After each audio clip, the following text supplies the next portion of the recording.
Good morning, everyone. It's a pleasure to have you all with us today. Today's session is quite an important one as it really brings the knowledge that was shared yesterday into more policy-oriented solutions that are tangible, practical, and realistic. Today's research to action session is meant to enable the researchers to discuss their findings with policymakers and explore how the findings can be translated into tangible policy recommendations that can be implemented and rolled out in different contexts. To summarize yesterday's knowledge session, which included two research teams that presented their research topics, one on digital and civic action among young adults in the time of COVID-19, and another on university students in the era of COVID-19 using technology to overcome challenges in higher education in the Arab region. Both really deal with young people's digital engagement and behavior, a timely analysis needed for understanding and shaping how policies can further address imminent needs of today's youth. Some key takeaways from the research on the first topic, digital and civic youth engagement, is that there was a 300% surge in volunteerism after the pandemic. And this included the use of virtual reality, for example, this concept of the use of digital engagement in the context of volunteerism, use of virtual reality in especially conflict-stricken areas such as Palestine, or a doctor who used his vehicle as a mobile clinic. Feedback on this was that the importance of taking into consideration funding, for example, especially in the context of civic engagement, and the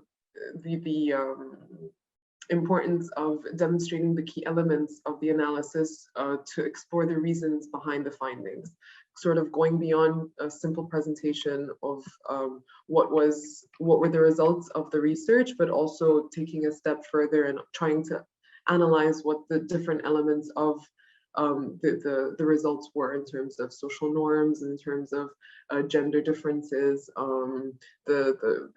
special to each context, but also and more generically to the Arab region.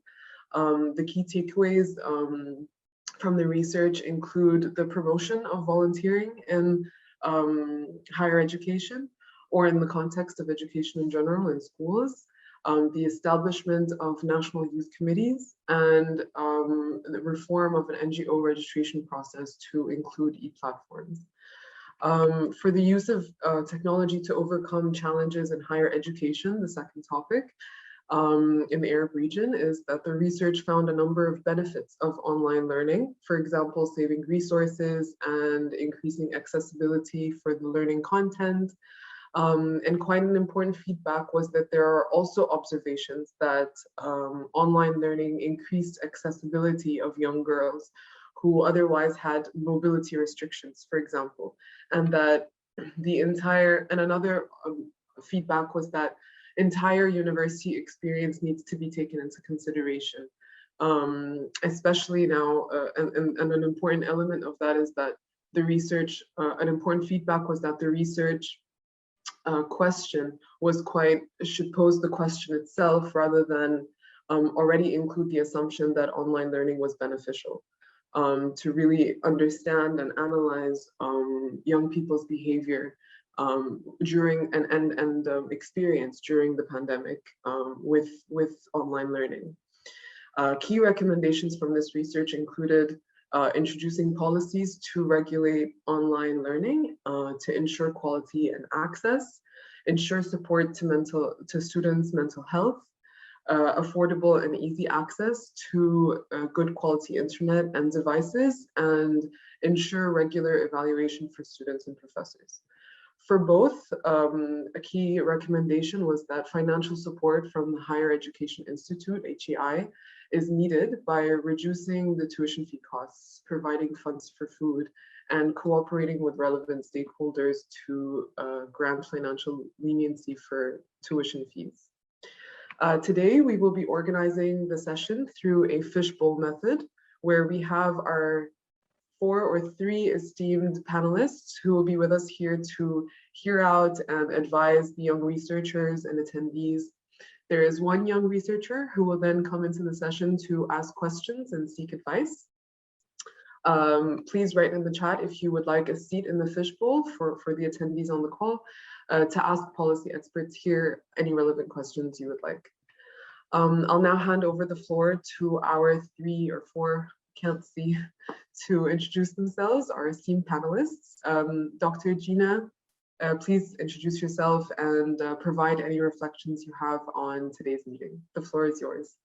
Thank you so much, Norhan, for the introduction. Thank you for the wrapping of yesterday's session. Actually, I had the opportunity to attend yesterday and it was amazing. I was impressed by the huge work and very concentrated work done. I'm Gina Al-Fiqi, Professor of Pharmaceutical Technology at the National Research Center, and I'm Supervisor of Scientific and Cultural Relations at the Academy of Scientific Research and Technology.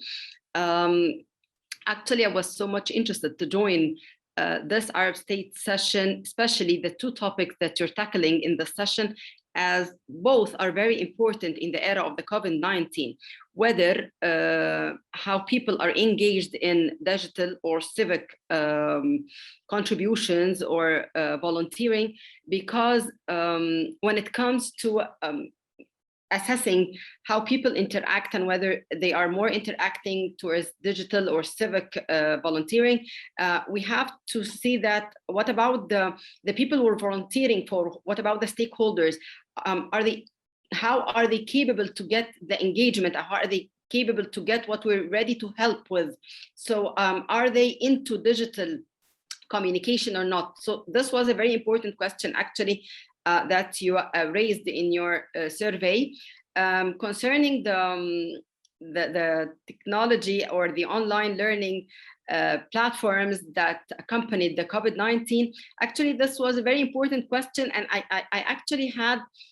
I have been experiencing this lively, whether as a professor teaching to students, this is from one side, and a mother of 2 kids that are attending online classes. So I think I have been on the 2 sides of the situation, and I saw how many conflicts and how many issues were raised concerning this.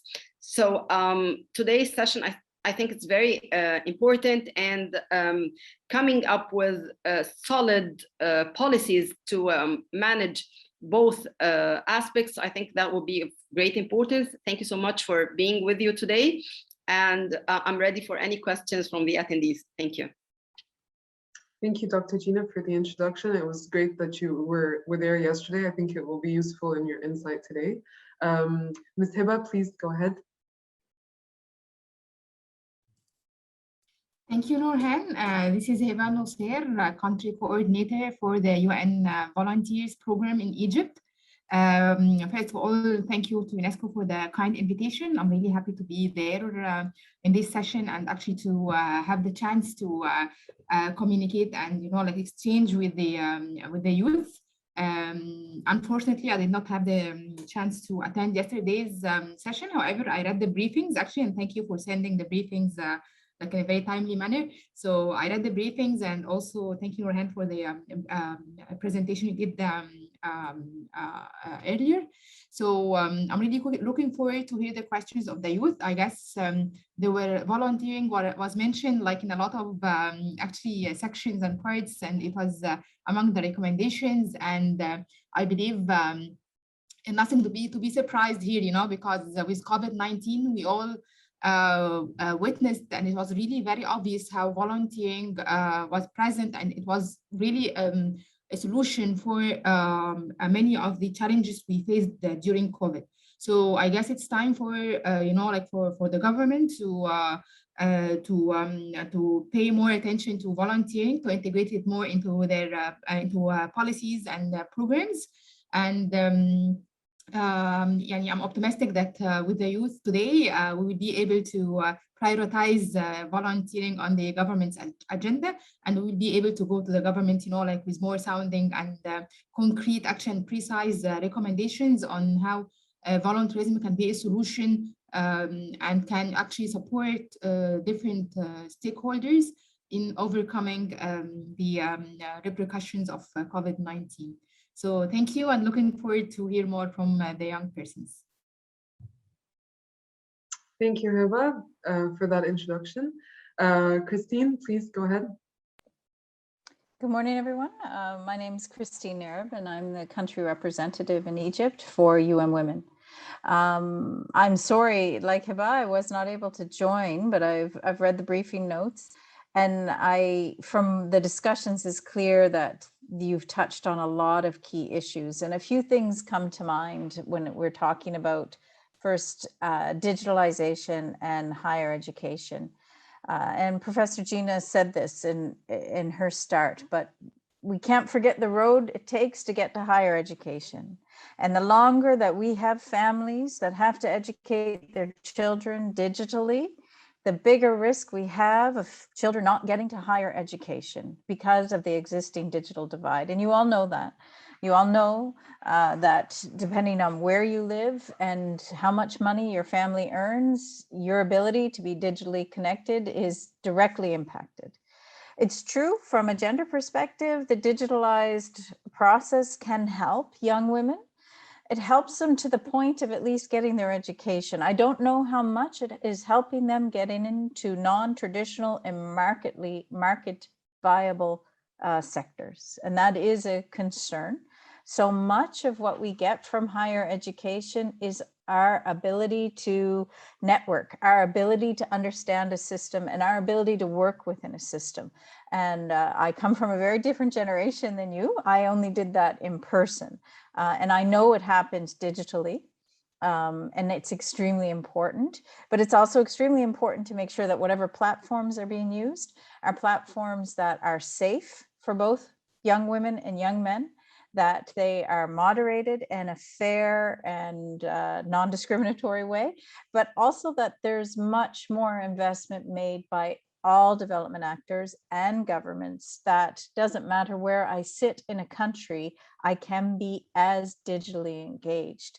The point that Gina raised as a mother, we hear this a lot since COVID, and we know from some quick telephone surveys that the UN as a whole has been supporting that children's education, now that it's so often remotely, is falling on the shoulders of mothers, and in a number of cases, mothers who are not digitally literate.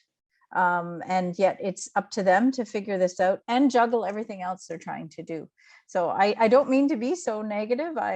We rely entirely on the digital world. It's just in the work of UN Women and in the gender work of the UN system, we see so often that the existing unlevel playing field is not improving. It's actually falling a bit because of the economic divide and the connectivity divide.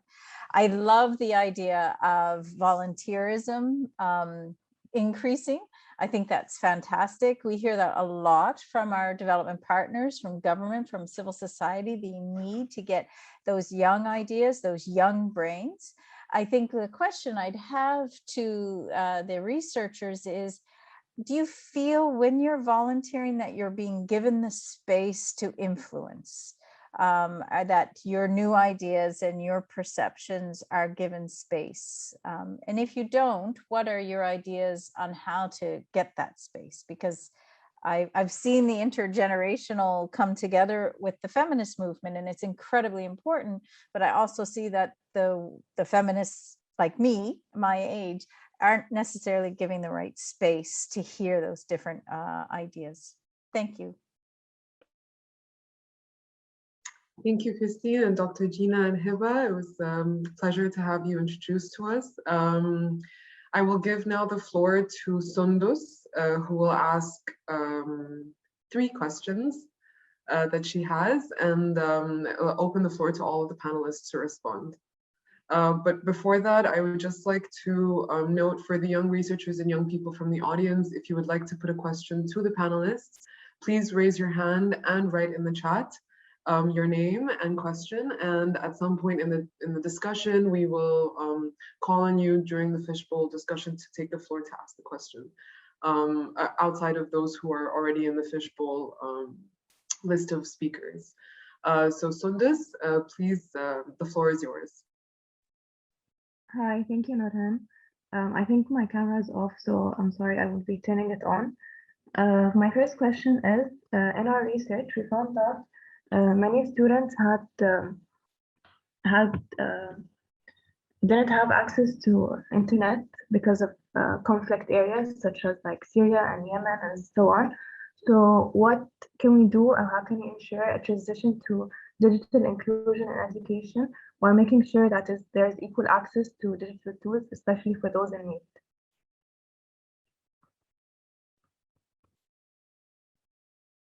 I think we can start with the first question and give the panelists the floor to respond, and then to your second, and then vice versa. Okay. Dr. Gina? Okay. Well, Sondos, actually, thank you for your question, because it's a core issue in what happened during the pandemic and transforming to digital education and learning, because the main issue and the main concern and the main problem was that infrastructure is not available and is not capable of getting to every and each one, especially those in developing countries and specific regions and areas of developing countries. So I think this is a core question, and this is a core issue. But I think when dealing with what happened during the pandemic and the need for digitalization and not complete digitalization, but maybe blended learning concerns, I think we need to treat this not as a temporary situation. The pandemic is here, it would be a few years later, it would not be available, and then we will get back to complete physical education. I think we need to treat this as a permanent condition. This was a ringing bell that conditions may happen where we do not have access to physical communication, that digital communication and online education and learning might be our only choice. So I think we need to have both short-term and long-term plans. We have to start developing our infrastructure. Each country and each policymaker involved in the process of education should start to have their plans. As they have their plans for building schools and training teachers for physical education, they should have their plans for enhancing the infrastructure for communication, internet interactions and internet connections. They should have their plan on how to reach every and each one of the students of their country or government or whatever the area they are responsible for. And this plan should be start to be implemented immediately with a long-term plan that this would cover every and each student in the area. Because in my country, in Egypt, yes, some of the students in urban regions and in the upper Egypt, they had no access to the internet, they had no computers at home, so they were forced to get out of schools. And this was, it was very miserable, actually. So yes, we have to put this in plan. How would we go for this? And I think for a short-term plan, we have to go for blended learning. We have to start having some days in school, some other days through the online system, because we do not need to force students to be totally lost from the education process. Maybe not getting 100% of what they are supposed to get is not that good, but it's not bad as well, until we have a long-term plan in giving the funds and the time and everything that needs to have a digital platform for education, the same as the infrastructures available for physical education. Thank you. Thank you. Thank you, Dr. Gina. Christine, Heba, do you have any reflection? Oh, Christine, please go ahead. Yeah, I just want to add to that. The digital approach is not going to be the only approach that we adopt going forward. It simply cannot be. Education is reliant on hands-on experience, so much of it, especially if you consider that increasingly over the last decade, certainly in the West, Many higher education programs have direct in-person internships with private companies, public sector, as a way of making the student, the graduate, more market ready when the time comes. Yeah, that cannot be replaced in any way, shape, or form. And there's so many different disciplines that one will enter where you simply physically have to be there. The main message that cannot be forgotten is just because there's a new tool doesn't mean that the people using the tool are facing different challenges. They are facing the exact same challenges. And in that, you see the gender divide. Yeah, if you have a literacy rate that is a problem between women and men over the age of 40 in a country, or in the case of conflict countries where illiteracy is becoming a problem among youth, that's not going away simply because, you know, on WhatsApp you can text without using proper words. It's not going to go away because the platforms are more innovated. The platforms 10 years ago were physical. Now a lot of them are digital, but the underlying inequality will not go away unless in everything we do, we invest in tackling the underlying inequalities. Otherwise, you will have, and you are already seeing it in different countries, and even in countries in different provinces, where some provinces or states, the children have never stopped going to school, and in others, they haven't been to school in a year and a half. So you're already seeing that within federal countries, the larger countries worldwide, that big divide. And it happens quickly because of the lack of the level playing field. I think the investments need to be, why have we shifted towards digital? Okay, technology aside, what is digital bringing? It's bringing outreach. So, and a cheaper form of outreach. And that's really important. Are there other ways that we can do outreach that are affordable for middle income countries that can't build schools and buses and everything that is needed to keep that connectivity? And I think we can't lose that fact. I am very pro digital space. But we hear too often, it is not the reason we do things. It is a tool for us to do things. But that is a very expensive, complicated tool. So how do you treat with that? For me, one of the most important things is bringing private sector in, because technology should not be this expensive. It should be more regulated, much more regulated, in the same way that the old-fashioned telephones eventually became heavily regulated so that they were affordable for all. At the same thing for the old-fashioned radio waves and the television waves. Eventually, the governments had to regulate those so they were affordable for everyone. And I think that partnership with private sector in an era of social corporate responsibility, I think they'll be the game changer, much more so than the governments, who simply, they only earn what they earn based on taxes. So, you know, what can they do when their hands are that tied? So, thank you. Thank you so much. That was a very useful insight. And I think the digital divide is something that's, as you said, we need to address those underlying root causes so that we can, you know, address it in a more, I mean, expanding access to IT infrastructure is not going to solve the gender gap. It's not going to solve women's and women and girls in inability to access certain empowerment opportunities. And so I feel like it's a much more multidimensional issue that needs to be tackled, especially because the topic is so imminent today. I think the pandemic just kind of brought it to the surface that it's something that's needed, but as you said, again, it's not the only way we're going to move forward, and it's not, especially in the context of higher education and education in general. Heba, please.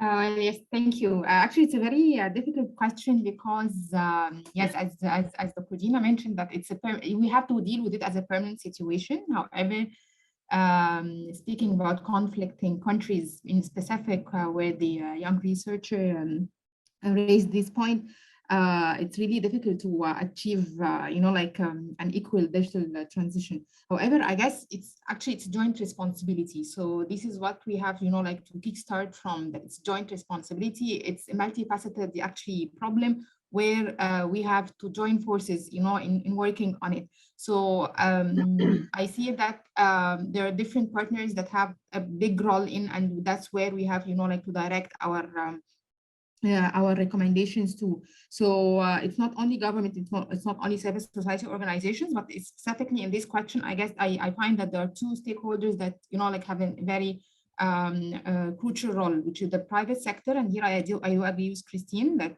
yes, we have to start engaging the private sector. They have to hold the responsibility and to be there and to try to work on the solutions, and also the UN actually. So I guess for the regulation, we have to regulate the regulation part and regulating the transition. I guess the UN will play a big role, especially if we talk about conflicting countries. So we have to be more present, in ensuring equal access, and also what I do also see that we have to start working on creative solutions. So now we have to, to look into more of creative financing models. So the traditional model is not working anymore. So we have to work to look into new models of financing, of how to help these countries and how to ensure that they have connectivity and they have the right devices and equipment to ensure a good transition to digital inclusion. We have also to have a creative kind of curriculum, like the literacy programs in schools, and even for educators themselves, we have to make sure that we have a more resistant and flexible models that are provided to them to ensure this, equal access to all people. Thank you, Heba, so much. I think this first question was quite fundamental in the drafting of the policy recommendations, and the engagement of the private sector, I believe, is something that should be translated into these policy recommendations that will be drafted by the young researchers, as well as addressing the underlying issues of the digital divide. Sondus, I think we can move to your second question if you'd like. The floor is yours. Okay, thank you all so much. As someone mentioned, digital hybrid education system would be the way to go. So what are the main factors that you think can contribute to a successful digital hybrid education system?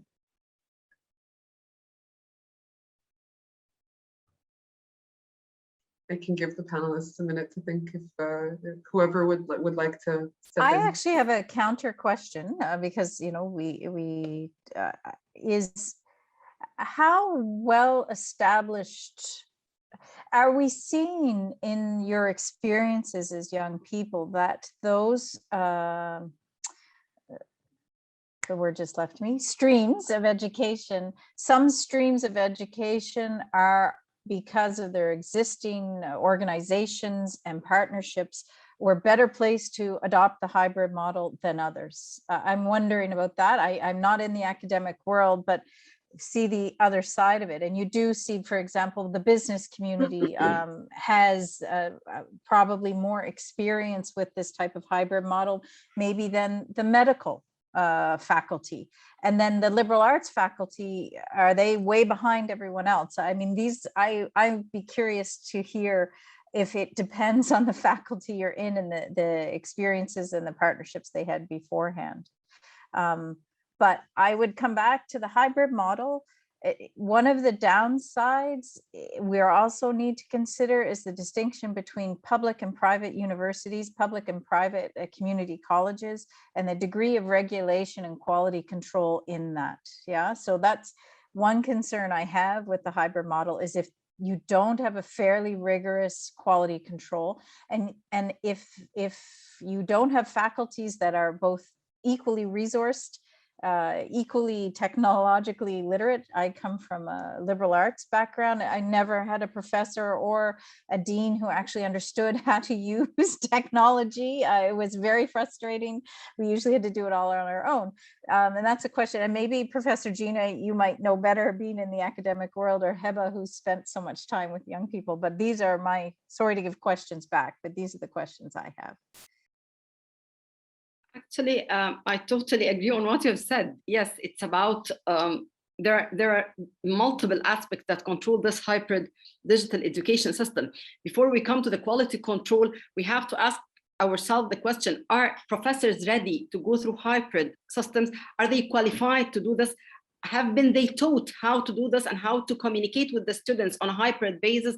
I think most of our professors, maybe I would join your generation, most of our professors, they know how to communicate inside the classroom, inside the labs or whatever, but they do not know how to communicate and deliver the same quality of education through a hybrid system. So this doesn't mean they are not qualified. They are qualified, but they have to be taught and they have to be trained on using this new technologies and these new systems. So I think if we're getting back to Sondu's question, one of the main factors is to get our professors and teachers and faculties prepared to do this before even thinking of the infrastructure here.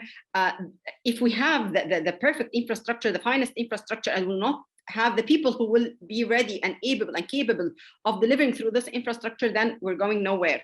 So I think one very important factor and very important point is to start communicating with the staff and professors in order to teach them how would they go through these hybrid learning systems. And by the way, as Christine has mentioned in the previous question, I do not support 100% digitalization. Physical interaction is, it's irreplaceable. But again, we have to keep in mind that situations could come when we do not have access to physical interactions. So other solutions must be present and must be available and must be always ready to be used. This actually what I was talking about. So one very important factor, I add my voice to that of Christine, is the staff and getting them prepared. When we had to go to hybrid learning in the university, some of us were able to do that, others were not. So not all the staff of the university were involved in the hybrid learning process. Some of the professors said, no, we could not go through online teaching and online education. We're not very well acquainted with all the program you're using and the online quizzes and so forth. So we'll not go through this, and we do not have the intention to learn. So what happened actually was more professors having more load than others, because they were deviating in two different categories of professors. So yes, getting professors to be well educated in this is very important. Thank you, Gina. Dr. Gina. Heba, please. My thoughts in this question is not really organized, but I will just talk from the top of my mind. And I would like to start actually by Egypt's practice. So I remember, like, I don't know, like 5-6 years ago, when the Ministry of Education actually tried to make smart classes. So they tried to introduce, like the smart screen, and to also introduce like the digital education to schools. And I remember how the schools actually were very resistant to this kind of education. And the smart screens actually were there in the classrooms, however, they were not used. Teachers were afraid to use it, in case if it was damaged or something, that they would be held accountable and so on. So, and this actually was, like, it was not really far away. It was like 4 or 5 years ago. And so I believe that the digital education, still we are not really, maybe we're not really prepared for it. So, and that's why I also second the previous speaker's point that educators has to be actually qualified and prepared to go through such a digital education. However, on the other hand, now it's a de facto situation that we have to go for the digital education and we don't have any other option. So we also have to look into not only educating or not only preparing the educators to this kind of digital education, but also psychologically to make them prepared to the idea that students will start to take control of the educational process. So online education means, like now the students are a bit of control. So they are now the decision actually take care of, I will attend this online session or not, because we see now that they can easily, put themselves on mute, and they can just turn off the camera, and they take it like that they are attending the lesson, but they're not attending it. So now they are really in control. They are now deciding if they attend or not. And also like the kind of interaction. So the more interactive tools the teachers use, the more they will guarantee the students are there.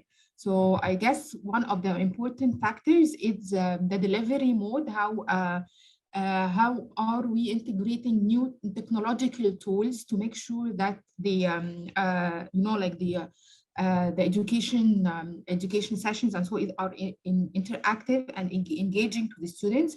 Also, one of the important elements is that we do not sacrifice the quality of the content. So how can we, when we do hybrid learning, how can we ensure the quality is really there and it's really good content delivered?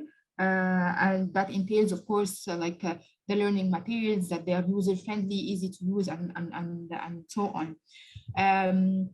On the other hand, actually, I also, and this is my worry about hybrid education, that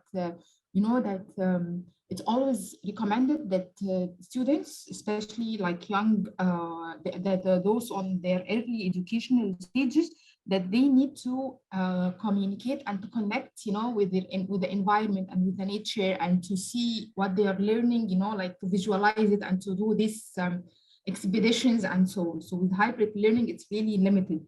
So I'm really worried of the hybrid learning, that the students may not get the chance to have an insightful learning process.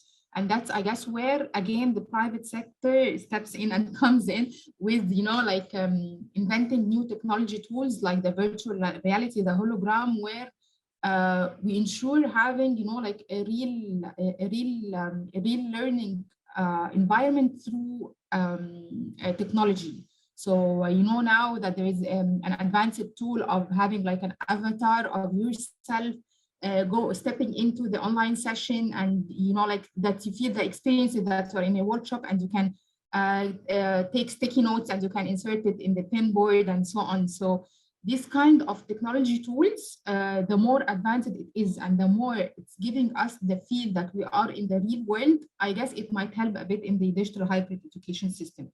So the private sector has to finance, these new kind of technology tools to ensure that it's an interactive and engaging educational experience.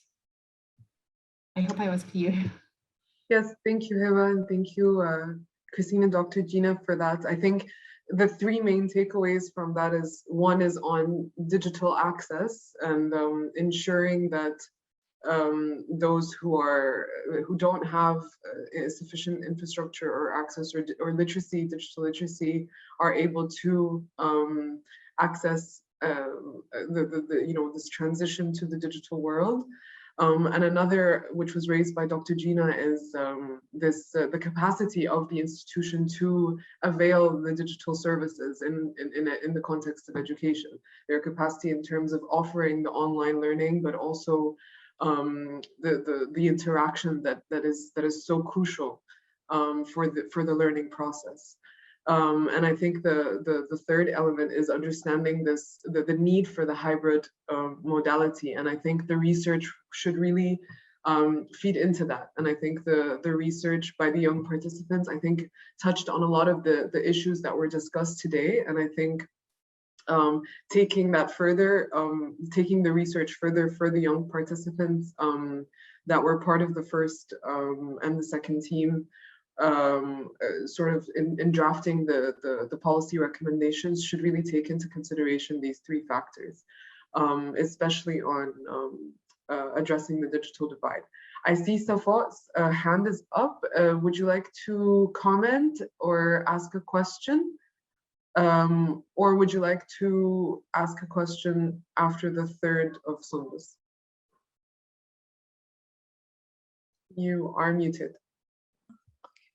Hi, Thank you.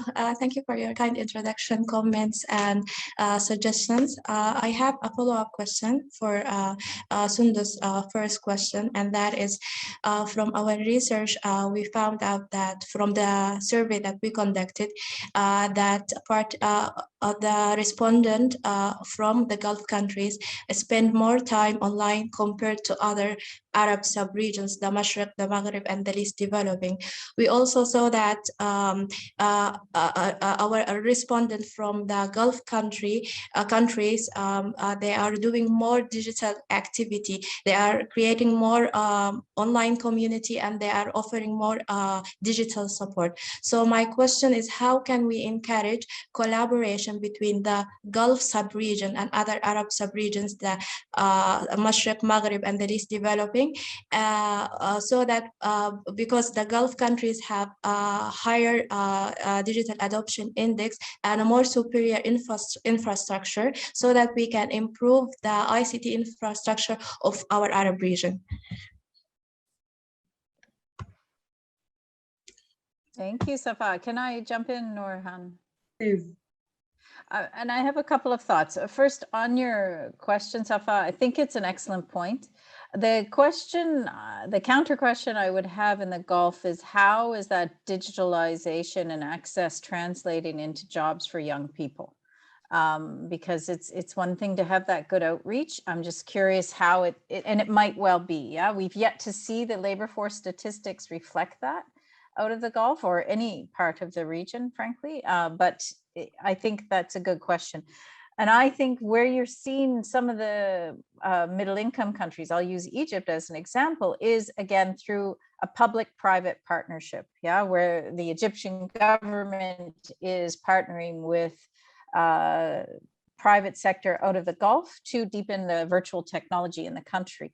And I know there's only some countries that have the infrastructure in place to allow for that.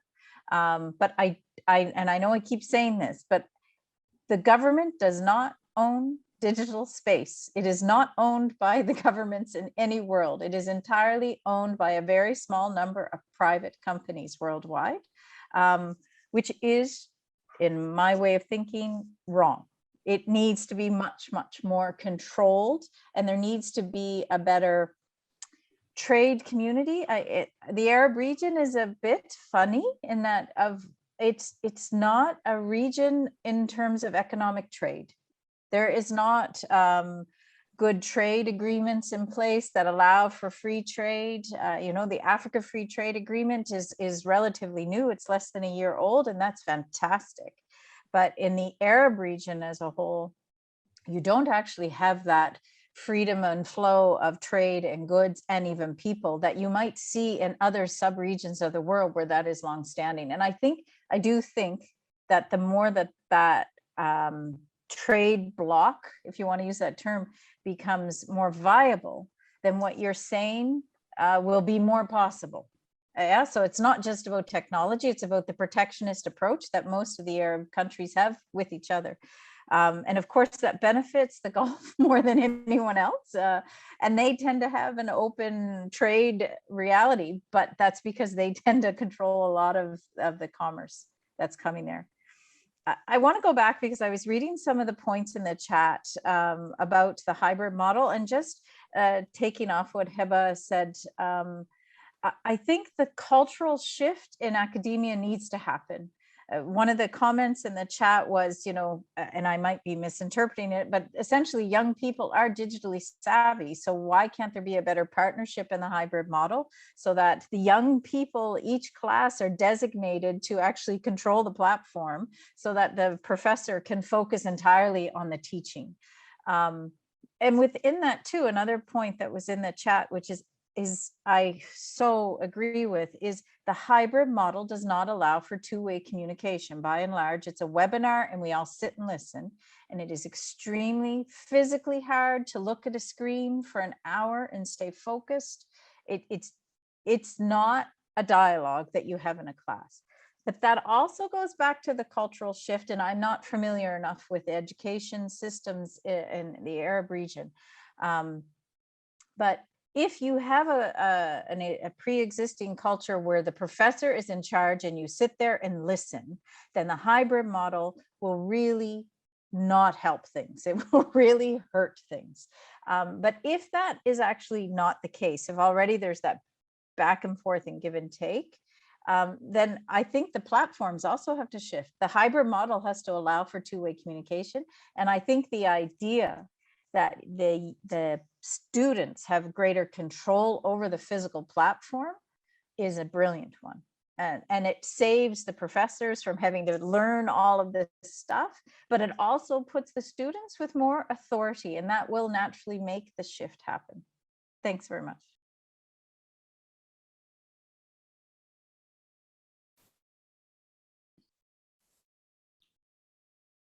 Thank you, Christine. Heba, please. Thank you. So yes, responding to Safa's question, so Safa, it's really unfair to compare Arab countries with Gulf countries, in my opinion, because Gulf countries are really, they have a different, specificities, circumstances, different economic level. They are completely different. So when putting a comparison between Gulf countries and Arab countries, I'm not surprised actually to find these discrepancies in the percentages. But it's really important to know that how are they using the ICT. So the bigger percentage of the Gulf countries are digitally active than Arab countries, but how both are using it, this is really important. Maybe it was included in your research, but we don't know this, or maybe it needs to be, you need to do more research also to know, like the reasons behind this and how it's really, how are they using technology. So this is just like a point you can just, put it in the back of your mind. What to do, just responding to your question, I guess, the most clear example in front of me that can be a solution, like doing a twinning program, actually, like that they can be, you can do like a twin between a successful practice in one of the Gulf countries and to twin it with other Arab countries, and they can they try to work together to replicate the model.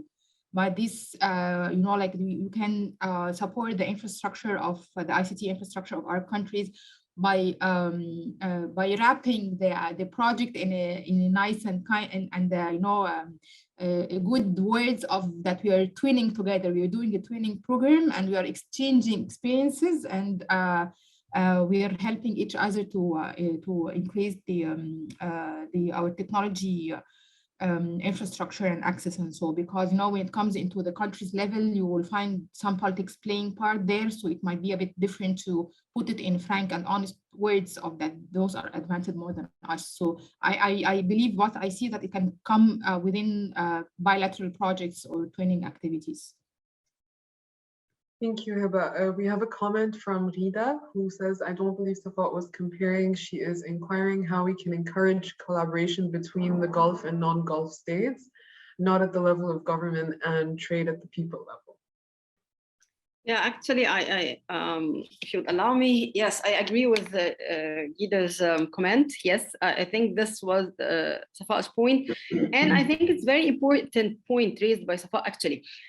Yes, they have the resources, whether financial resources or technical resources, and we're one world, and we should communicate. So I think, yes, we should have some governmental agreements or some institutional agreements that would allow maybe not sharing funds between different countries, but even sharing the technology, sharing the process, transferring the knowledge, monitoring and mentoring other countries that need this.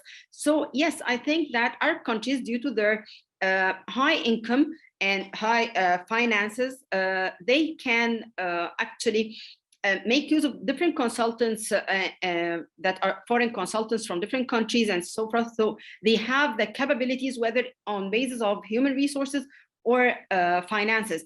And I think collaborative agreements between countries on institutional level or even on governmental level would be recommended in the time being, even if the end results of these collaborations would not be a huge transformation in the other Arab countries, but yet it would help. We need to start from where others have reached it. So I think I would go for Safa's comment that yes, we need to collaborate with other Gulf countries that have the resources and the technology for this hybrid education. Thank you, Dr. Gina. I think we can now move to the third question by Sondos. Safa, do you have another question that you'd like to pose? Yes, thank you so much. Thank you so much for your feedback and suggestions. It's very well taken. I have a question relating to our research. Our research showed that there is a need to improve coordination and networking between local NGOs and CSOs. This is why evidenced by the experience from the NGOs, the young Arab leaders that we interviewed in the in-depth interviews. So to address this, we gave a policy recommendation that is to build a strong Arab regional e-platform for youth-driven initiatives. My question for the panelists is, would you like to move forward with a digital idea for a regional scale collaboration among like-minded? What are some of the and actors you recommend that can help us operationalize our team idea? Can I please ask you to repeat your question because I lost the connection for a few seconds? So. No problem. So basically, our research showed that there is a need of improved coordination between the network and networking between the local NGOs and CSOs. This was evidenced by our research qualitative data, our in-depth interviews. So to address this, we gave a recommendation that is to build a strong Arab regional e-platform, electronic or digital platform for youth-driven NGOs and initiatives. So my question is, would you like to move forward with a digital idea for regional scale collaboration among like-minded Arab youth and NGOs and initiatives? And what are some of the mechanisms, networks, grants and actors you recommend that can help us operationalize our team idea?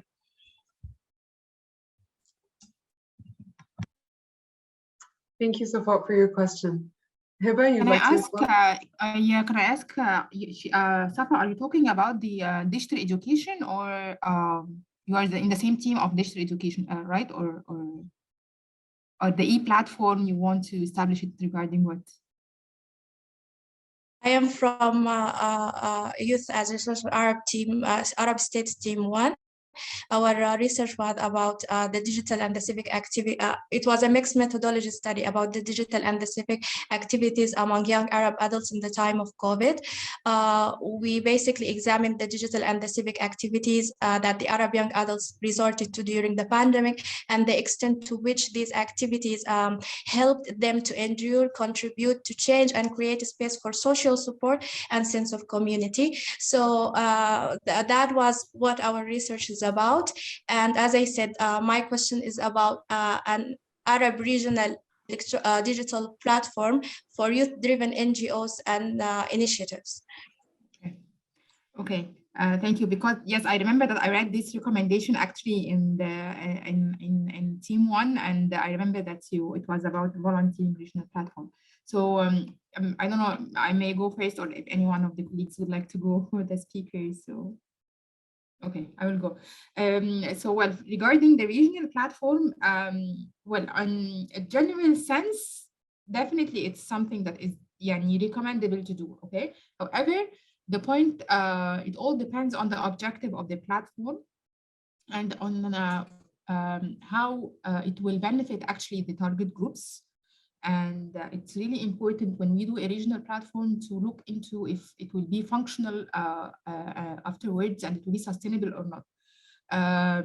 So for instance, in the volunteering space, we do have many examples of platforms that were established, but you know, like it does not last for long. So you can find a platform that is really successful in the beginning, and then it dies afterwards, you know, because it was not really functional, and it was not, you know, like responding to the needs of its target group and so on. So in general terms, the regional platform, of course, is a very good idea, However, if you want to make it for youth initiatives and so you have to ensure that you have the input or the content. So you have to ensure that there are initiatives that you really that is doing a real impact in the community and that is working, and that it will use the platform in in a specific way that and it will serve their goals and their achievements. So for example, if this platform will serve the purpose of providing volunteering opportunities with the aim of engaging more young persons to solve the community's problems. So you have, before establishing the platform, to make sure that the NGOs knows that they have, in the first place, volunteering opportunities that they can provide. And secondly, that they know how to create volunteering opportunities, because we find many NGOs that they seek the support of the young persons. And then when those young persons apply to the NGO and they say, yes, okay, we have free time and we need to support, they don't know how to use these persons, and they don't have opportunities for them, and they don't have to create and how to benefit from the young persons and the resources that they have. So it's really very important to be very meticulous and to pay greater attention to the objective of the platform, and if you can really function it afterwards, and if you have the content that will ensure the sustainability of the platform. As actors, regarding the second question, like the actors that can play a role in such a platform, actually, I will talk about the UN volunteers, and of course there are other NGOs that can also play a role, like the IFRC, the Red Cross and Red Crescent and other programs. But as I'm now representing UN, so I will talk more about the UN practices. So for instance, UN volunteers program, we do have a global platform on online volunteering. So we do facilitate this. We do facilitate we do matching between the organizations that have volunteering opportunities and between the volunteers that really want to volunteer and they have time to, to volunteer with. The platform is really successful, and we have like many registered organizations and many registered volunteers. But as I mentioned, I'll not go into details to the platform. Maybe we can talk later about it. But the main success factor is that, first of all, it's global, so you can, we have many applicants, and second of all, that it's there are volunteering opportunities there, so the main objective is there. The second actor can be UNICEF, because also UNICEF is really working on, but this is on the country level. And I see that this may be an opportunity that later on, if the UNICEF project succeeded on the country level, maybe you can propose that why not doing, like a regional umbrella for these UNICEF country projects. So what UNICEF does, that they do also a platform, they're trying to establish a volunteering platform, also to match between the NGOs initiatives and the youth in different countries. So they started with Jordan. So there is a platform called Nahnu in Jordan. And they are in the way now to establish the same platform in Iraq, Lebanon, and other countries are coming in the way. So maybe this, UNICEF, maybe you can approach and you can them with your idea to have this regional platform, and you already have the foundation, the infrastructure of the country level projects. Thank you. I would just add to what Heba said.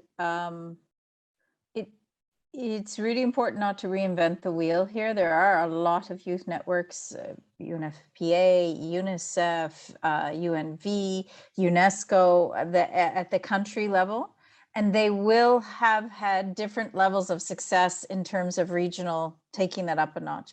And the UN isn't the only one. The British Council would have supported similar things. Anywhere where there's an American university, like AUC versus AUB, or even some of the public universities that are long and robust would already have existing regional networks. It's really important to utilize those. Regional networks are very hard to maintain, as Heba said, if there's not a focal point. When they've been really successful in the past, it's because in the lead up to COP27 or the lead up to Beijing or the ICPD or all of these global conferences that really matter to young people, they're working towards something. And then when that something goes, it's very hard to keep the momentum around networks. And this is something that all of the UN has had experience on. My feeling is educational institutions and international educational institutions tend to be a little more sustained in their investment on that because their raison d'etre are young people. Yeah, so it's a little different. One thing I would say, and again, I see in the chats about getting grants and networks getting grants, don't go that way. A network has to be registered in a country to receive funds. And there are such diverse NGO laws in the Arab region and so complicated NGO legislation all across the NGO region that you either end up having them all anchored in Beirut, which is not the most stable place to anchor the organization of a regional network, or outside of the region, or concentrated in one country, yeah, which isn't fair, right? I think it's better if you can link to or embed in existing regional networks, because the operationalizing of that will already been taken care of. And this is sometimes where networks really falters, because you do need money and you do want to have your own ideas in your own space, but there are strong financial, legal implications for the second you start to take money. And of course, the third factor is this is the Arab region, and civic space is different in every country, and regional engagement will be viewed differently by every country. And so again, you need a space where everyone feels comfortable and confident in that space because of that.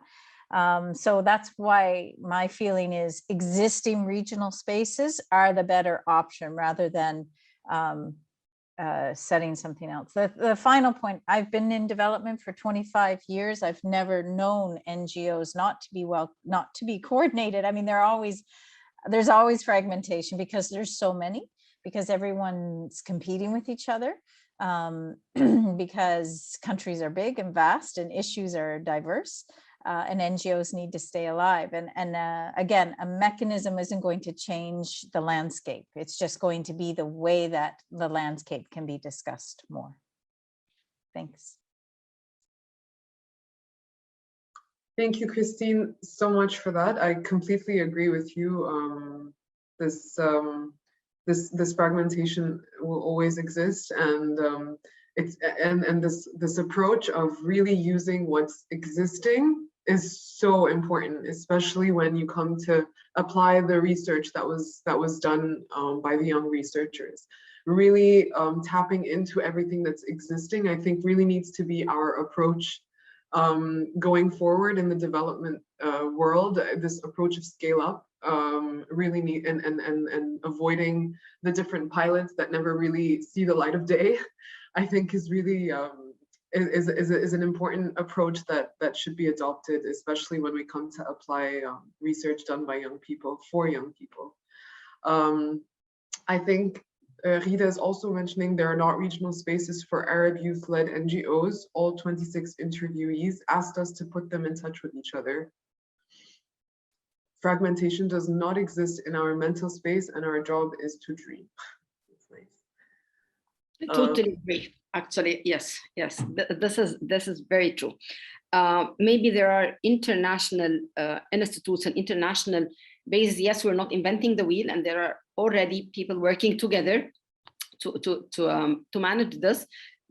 But I agree to Gida that yes, we need to bring the Arab youth NGOs together, because I'm sure that they are not connected. I'm sure that they lack the connections that would make their outcome and their initiatives more seen and more effective. So yes, one of the recommendations that must come up from this conference, workshop, or session, that we have to bring all Arab youth NGOs together, because as Gida said in her in the next comment, the youth are always dreamers. They do not go for what's really happening and what is the case and what is the political situations and issues. They always dream for the better, and actually we have to support this. We have to support these dreams. We have to support their will to do something different, to aim for a better tomorrow. So I think, yes, we have to recommend that we should bring those Arab youth NGOs all together in a platform maybe under the umbrella of the UNESCO Committee, they have to be brought all together to combine the forces of all those dreamers in the welfare of the future.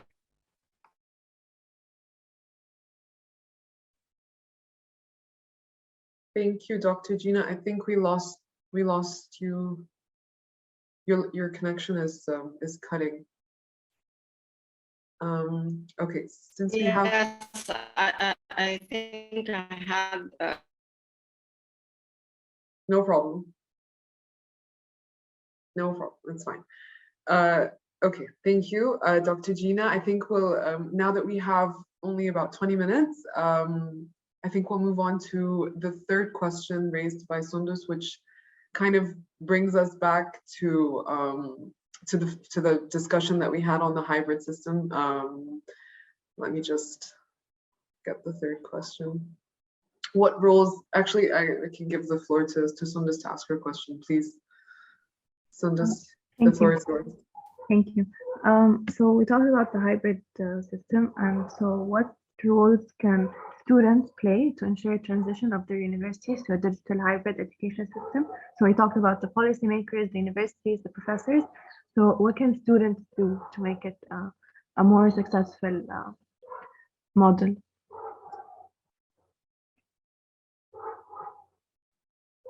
I think just a reflection on your question, the role of, I think building on, I think a note posed by Christine that this young people are now more in control, or Hiba, I can't remember who mentioned it, that young people are now more in control of the learning process, and I think this is quite a relevant question to that context. Christine, Hiba, Dr. Gina, if you're still here, please. Yeah, I do think it's important that, and again, I am speaking with a degree of ignorance because I don't work within the higher education sphere of the Arab region. We partner a lot in different countries with different higher education bodies, and we see a real mix. But the ability of the students to organize would be the starting point of the ability of students to influence the hybrid model. So the degree to which students are given the space to organize as a student body through student unions and student dialogue. And I know that that is a very specific thing for many Arab countries.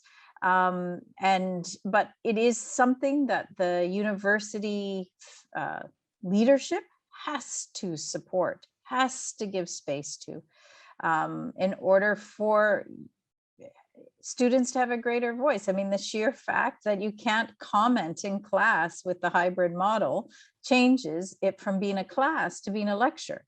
And if you want to attend a lecture, bravo. But if you want to actually ask questions, you're out of luck.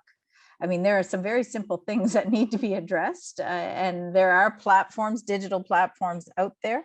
But I strongly feel that part of whatever the policy recommendations need to target the management of the universities themselves, that they recognize the space has changed, and they recognize that if there's been any limitations to students' abilities to organize and to govern, that they need to start overcoming those spaces and those limitations so that students can have a strong voice. I was 18 the first time we went on strike as students in my university to change a particular way that the university was handling a certain situation.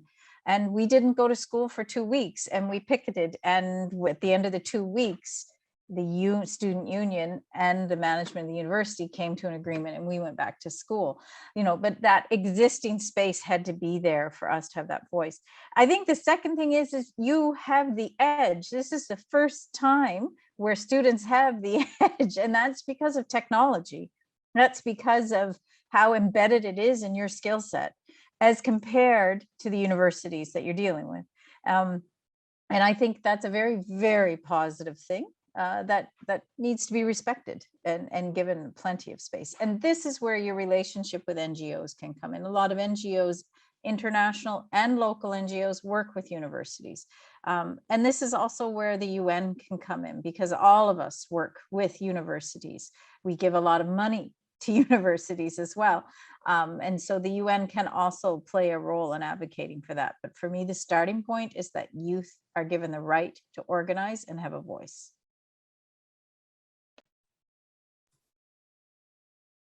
Thank you, Christine. Heba, please. Well, it's a tricky question because actually I'm afraid to say roles for the students, and we, like we make them accountable and responsible to take some steps and to have a role. And actually I feel for them, I feel for the students, because in the Arab states, transition to digital education is really difficult. So due to different reasons, the connectivity that, a large percentage of our population actually do not have internet connection in the Arab states. So we're not like other countries that, they're more advanced in the internet access and device and having the devices and so on. So yes, I agree again with Christine that it's not really the role of students, it's more of the role of policymakers, of educators, and so on.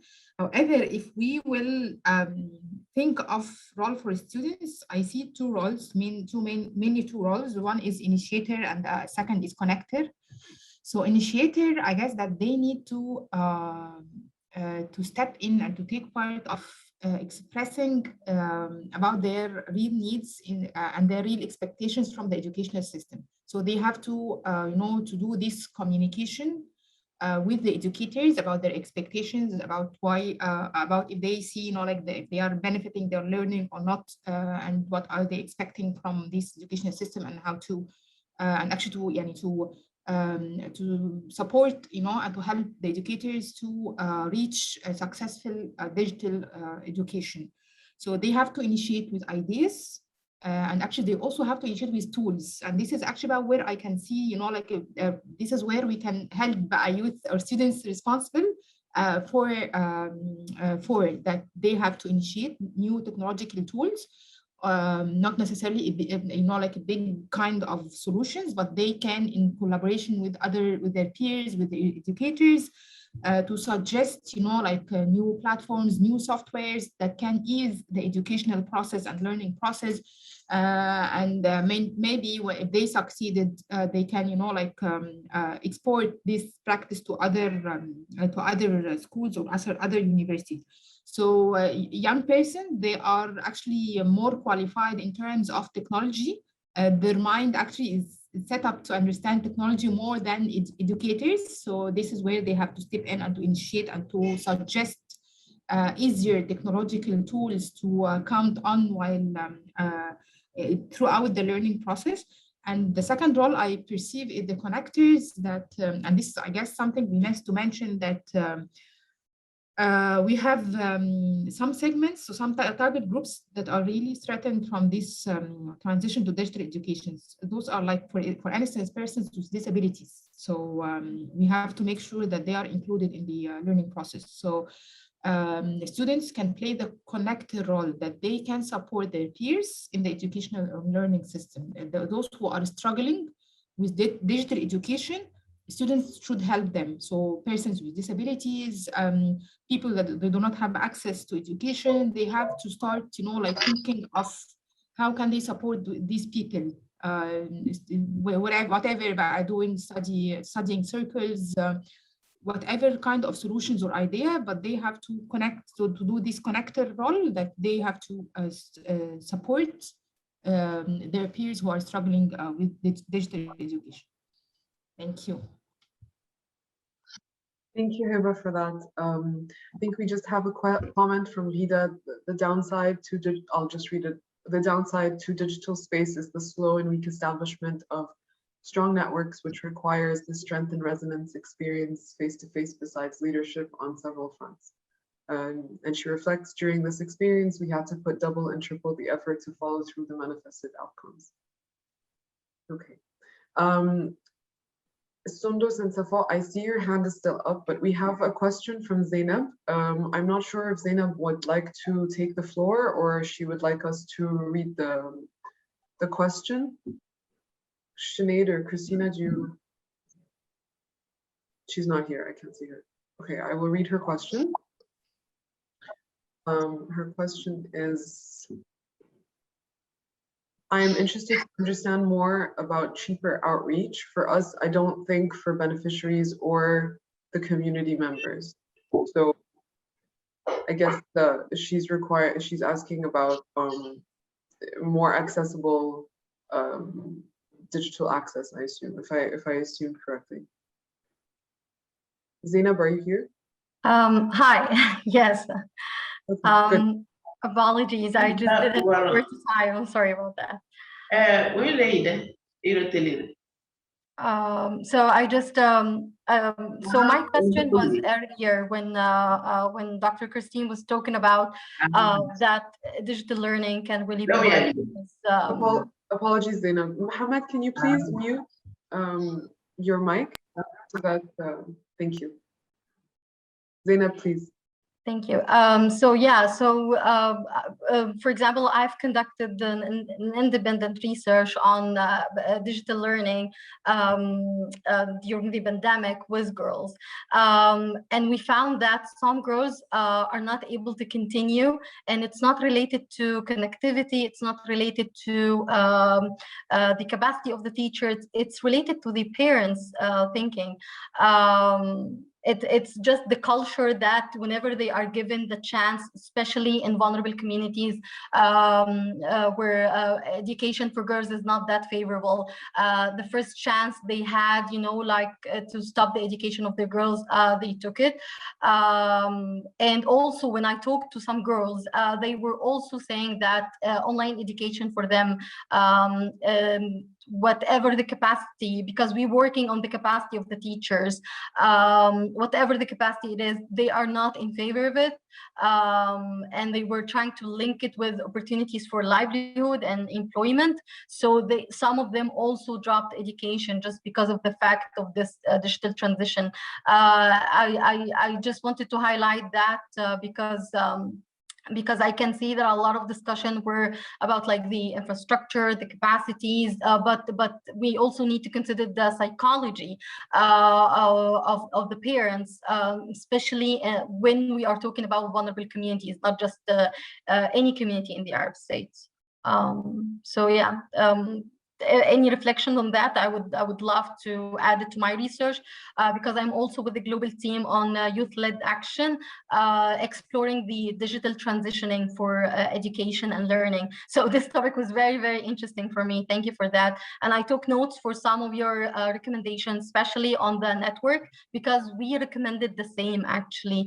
Our sample, they recommended the same, this urgent need for networking, for a platform where they can just like interact and share experiences across the country, across different countries.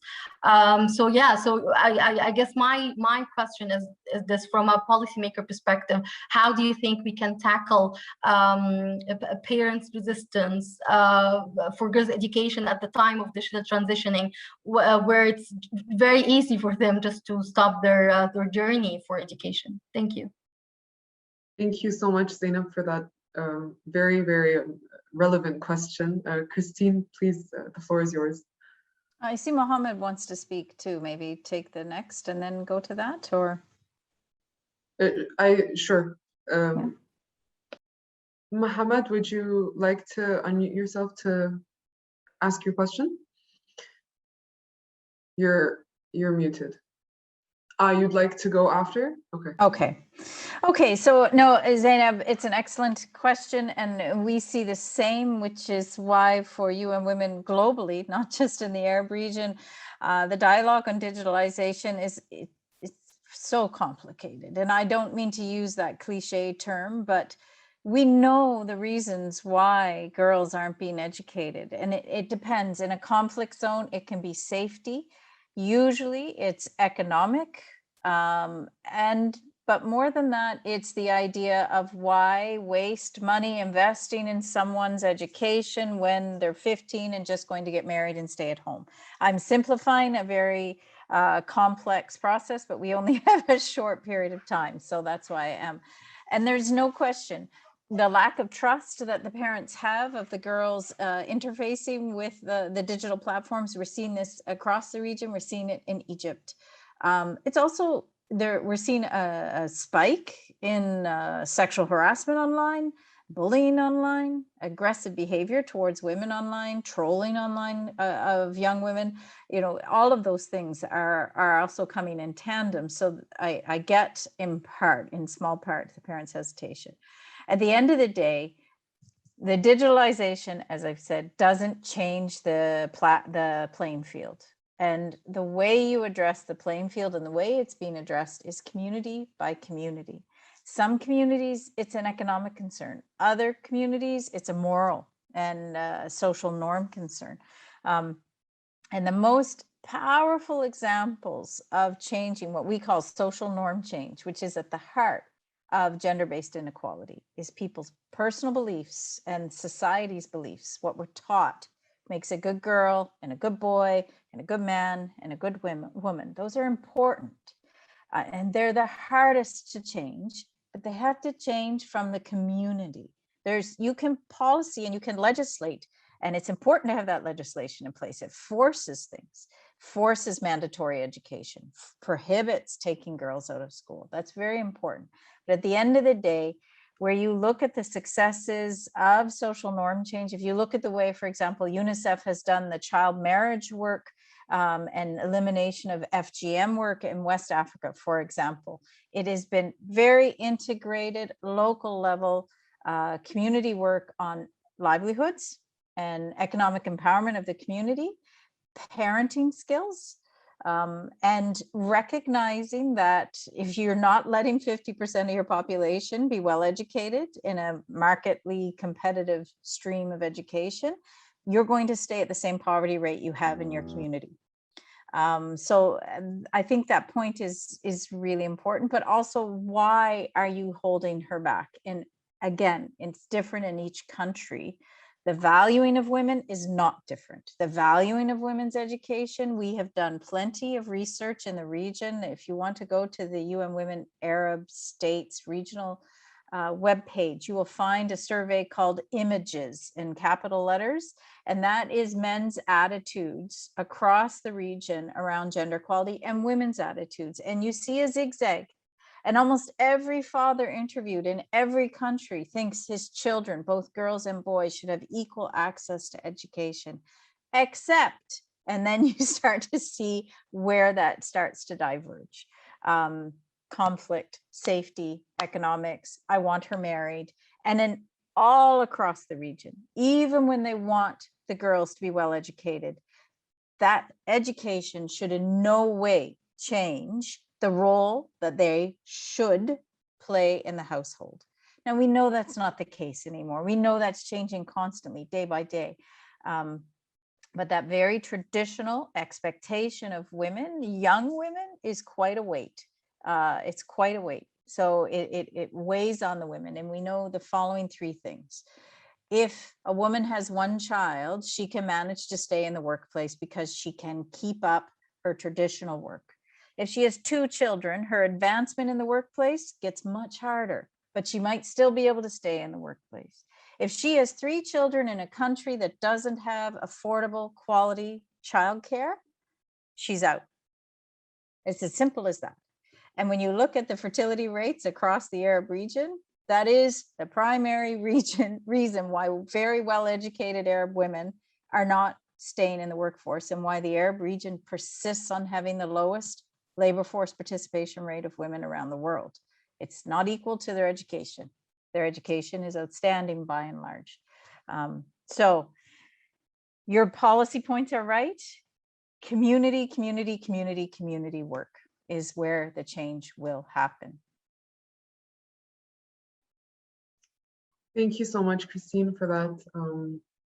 We have only 3 minutes left, but we've requested to go over time by a maximum of 10 minutes if everyone agrees, because we have 2 more questions, if that's okay. Our next question is from Amani. No, actually, Saad is the first, Saad's question. I don't know if Saad is on the line, if he would like to take the floor. Is Saad on the line? Or I can ask a question on your behalf, whichever. He says his mic isn't working. Okay, sure. So I will read out your question. He says, we know that educational institutions have a major role in raising students, teaching them values and life skills, and not only their education. How can Arab universities continue playing this role in the post-pandemic era?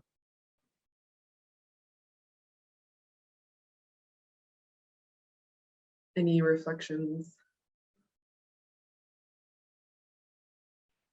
I can't see Saab's question. Can you please repeat it? Thank you. Sure.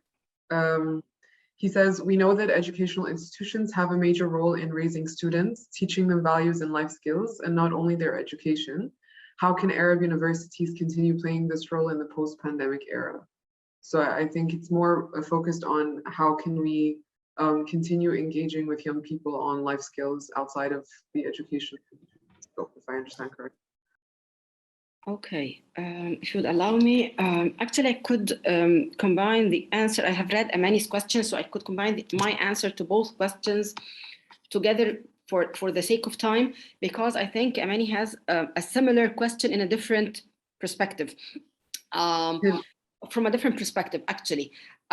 She's asking about volunteering and how could we embed these volunteering qualities and culture in our curricula for students, and Saad is asking about how could universities keep the engagement with students in post-pandemic era.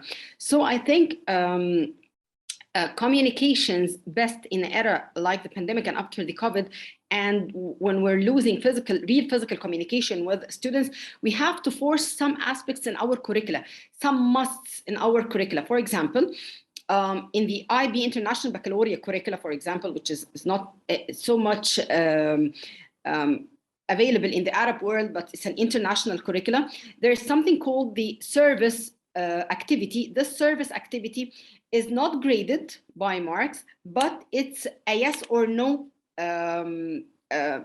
material. So if you go for a community service, then it's checked as yes, and you pass your exam, or you pass for the second year. If no, then you do not pass. It's not graded, but it forces the students to go and volunteer for something.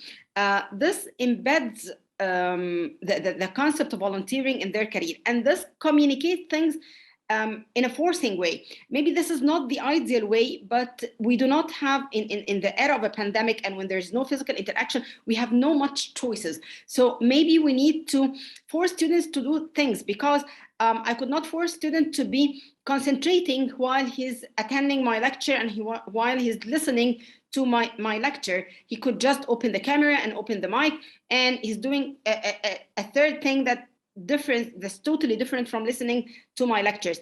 But when I'm forcing him to go and interact and do a specific element like volunteering, because it would affect his not grades, but his university life or something, I think he would go for that. So I think in the pandemic era, some things has to be embedded within the curricula, has to be forced to the students in order, yes, to get the maximum of it, or to get the most of the outcome that we seek from it. Thank you. Can I come in very quickly? Yes, thank you, Dr. Gina. Hiba, please go ahead. So very quickly to answer Saad's question. So first of all, I like that you're very you're optimistic and saying that universities continue their role in. So you are assuming that they are already doing this role. So that's really good. But yes, answering your question, I guess the answer is extracurricular activities. So I guess universities has to do more effort in arranging and organizing extracurricular activities in the universities, and they have to open the space for more partners to step in and to come in to do these programs. So I know, and I'll speak about Egypt's case, because my apologies, I don't know really about the case in the region. However, in Egypt, for example, we do have like limited number of colleges that do these extracurricular activities. But if we talk, like in the majority of universities, they don't have these kind of activities provided to the students to teach them different life skills and set of values and so on. So I guess it's more about like the simulations or the models that's taking place in some of the universities. It has to be mainstreamed in all universities. So this is one thing, and another thing would be like the activities like like sessions on career coaching, like inviting different NGOs to implement programs inside the universities about capacity building programs, for example, life skills programs, and also to invite like people from the private sectors to come in and to talk to the students and to present their experiences in life. So I believe that universities should be more open and give space for other parties to get into the university and to exchange experience and to tell students about their life experiences. Thank you. The only thing I would add very quickly to that is the last point that Hiba raised is university is generally speaking where young people first encounter such a diverse range of ideas, thoughts, ways of living our lives. That last part is really key, that you see people actually behaving differently from what you're used to, for good and for bad. And it is essential that a culture in a campus allow for that. The idea of our culture being static is wrong. It changes constantly. So the idea of institutions trying to reinforce certain aspects of culture will also be out of touch. It will simply be out of touch with how reality is evolving in its own way. And so I think allowing for that diversity, that will look different in every country based on culture and context, but that is really important. And that's what young people bring, is that diverse way of thinking. By the time you're 35, that has disappeared sometimes. So I really think universities need to encourage that, and young people need to ask for it a lot.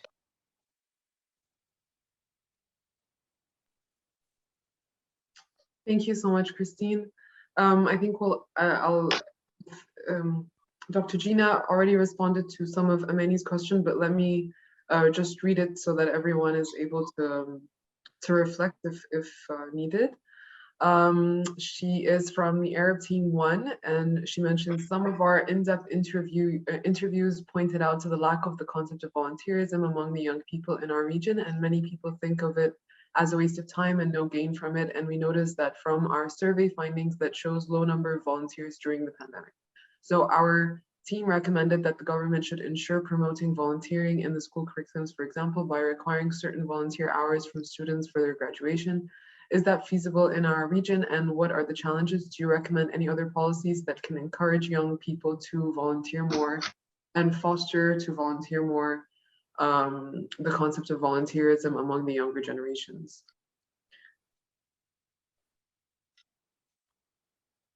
I guess naturally I should come in first. So, well, regarding the question, Amani, it has actually different elements. So, first of all, let me start that I know that research says that the volunteering rates in Arab states are low. However, I doubt that this is the real situation. The thing that we don't have data in our countries. This is the real problem. So we do have volunteering activities. Young people are greatly contributing through volunteering activities. However, the point that these contributions are not really documented. So you cannot, say that there's no data, there's no research, there is no evidences that really say or express the volunteering percentage in the Arab countries. Okay, so this is the real problem, and it's a big one. And actually, at UNV, we are really facing a challenge that whenever we want, to talk about to talk statistically, to have a statistical talk about volunteering, we don't find research or materials, national statistics. There is no national statistics about volunteerism, and this is a big challenge. We count on our methodologies and our approaches to count volunteerism. However, at the end of the day, this is done on the global level, and definitely it's not really accurate. So no data provision on the national level, and this means that we don't really know the contribution of volunteerism on the Arab countries. If I tell you the level of how volunteerism is contributing to the economy of the country, you will not believe it. Actually, because in the Arab countries, volunteerism comes by nature. So you will find all of us like volunteering, but maybe we don't name it under the right term. So we do volunteering activities, but we don't. Some people don't know that this is volunteerism. In more cases, it's not documented, so no one knows like the contribution that took place. And yes, volunteerism is really contributing to the economy, greatly contributing to the economy. However, to respond to your question, what shall we do to promote the culture of volunteerism? For me, the starting point is regulations. So we have to ensure that in the Arab countries there are laws, there are the legal framework that promotes volunteerism. Some of the Arab countries already have these laws. Other countries don't have any law talking about volunteerism. In Egypt, for example, we just have this law in 2019. For the first time, we had a law that talks about volunteerism, and that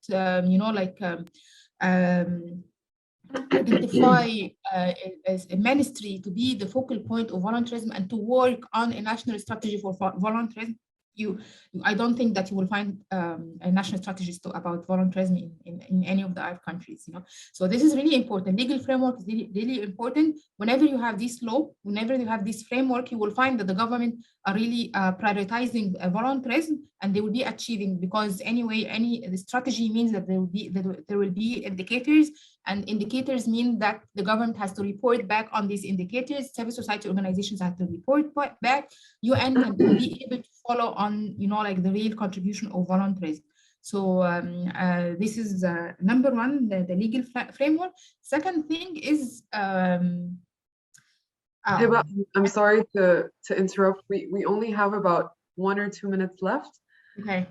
So very quick point, last point. Please. Last point, that rights and responsibilities of volunteers also should be identified and clearly presented in whether in the NGOs when they involve volunteers, or in the laws, or any like bylaws, any legal structure that is there in the country.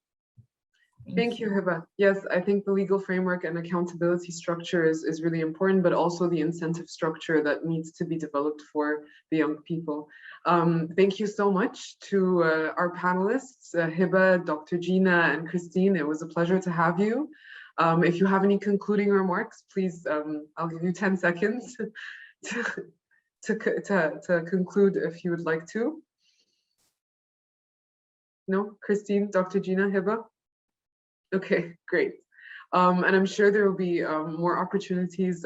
Your profiles have been set up on the UNESCO platform, so I'm sure the researchers, if they have any questions, will revert back to you, and I hope you'd be available for that. Thank you, everyone, for the attending, and it was a pleasure to have you all. Have a great day.